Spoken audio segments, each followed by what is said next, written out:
এই মুহূর্তের বড় খবর শুরু হচ্ছে বাড়ি বাড়ি যাচাই। স্ট্যাটাসে কি লেখা থাকলে স্পেশাল ফর্ম ফিল আপ করতে হবে, বিস্তারিত জানুন এই ভিডিওর মাধ্যমে।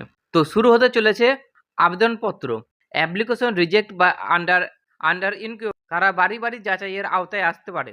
কখন স্পেশাল ফর্ম ফিল আপ করতে হবে, কি রাখতে হবে, জেনে নিন বিস্তারিত গুরুত্বপূর্ণ তথ্য।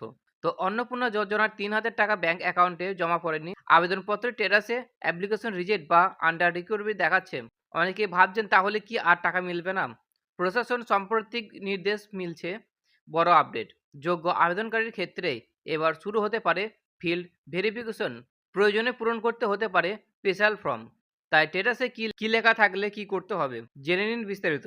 অন্নপূর্ণা যোজনার আবেদন যাচাইয়ের সময় দেখা গিয়েছে অনেক আবেদনের নামের বানান ভুল, কেওয়াইসি সমস্যা, ব্যাংকের তথ্য অঙ্গীকার বা নথিগত ত্রুটির কারণে বাতিল করা হয়েছে, আন্ডার ইনকোয়ারি অবস্থায় রয়েছে।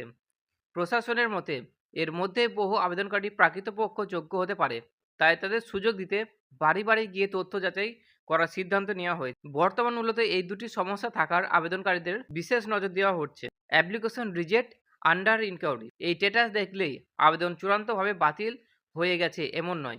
ফিল্ড ভেরিফিকেশন পর সব তথ্য প্রমাণিত হলে আবেদন পুনরাবর্তন করা হবে এবং পুনরায় টাকা দেওয়া হবে।